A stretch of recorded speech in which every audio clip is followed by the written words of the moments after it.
Next, we'll get into the statistical analysis section of the tutorial.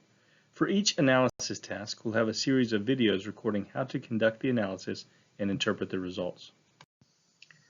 This tutorial involves statistical analysis of dimensional measurements of a pump shaft and a conveyor bracket cover, including engineering drawings, handheld measurement instruments, using a variety of measurement techniques subject to several types of measurement errors. The first thing we'll do with our data is compute basic descriptive statistics, including count, mean, variance, standard deviation, max, min, range, median, and mode. We'll use the data from one section only, and we'll consider that section the population. The video linked here includes the descriptive statistics tutorial. Pump shaft basic statistics are informative about the measurement process and about the manufacturing process.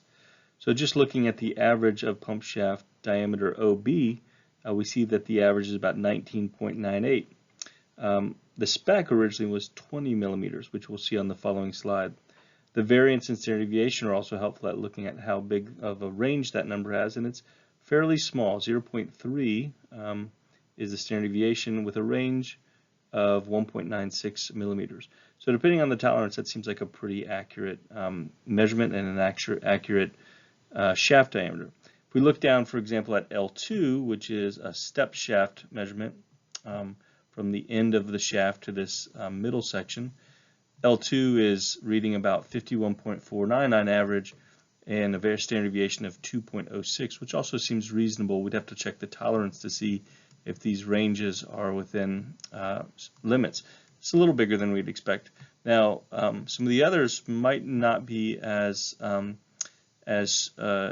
strong of a measurement in terms of the range and variation. If we look at L1, the center section, it's 35. We'll look at the spec, it's probably close to be 35 millimeters. 35.63 is the average. But we have some big variations here. So the min is 34.92, and seeing as how that's the same as well, 52 is the same as one of these other measurements. It's possible that the person who submitted the data actually got L2 and L1 submitted incorrectly.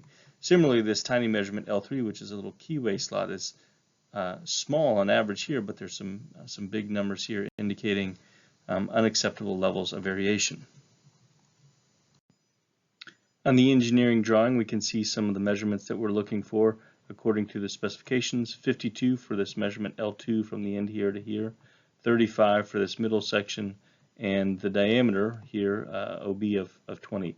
There's plenty of other measurements to look at here, but with a tolerance of 0.1, we should do some qualification tests to see if those measurements fall within the acceptable range. The conveyor bracket drawing covers here with some major dimensions that we can look out for. 44 for this width here, that's L2, 44 millimeters, and the overall length on this side from here to here, that's L1, should be 112.5 millimeters. We'll look out for that on the statistics on the next slide.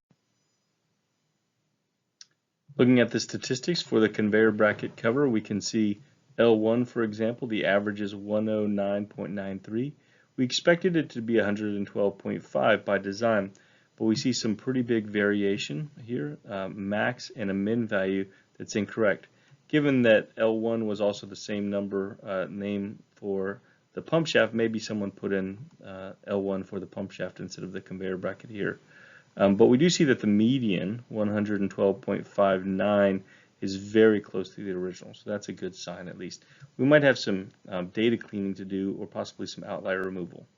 We can also look at L2, which was supposed to be 44 millimeters, and that's pretty good here, 44.23, variance of 1.72 and a standard deviation of 1.31, and the max, the min are decent. 43 is a little low for the min, 50 is a little high for the max on that, but again, the median is right on the money, and we could see something similar likely with the mode as well.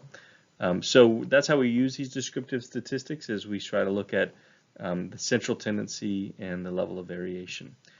So with that, that's going to conclude our first statistical analysis step.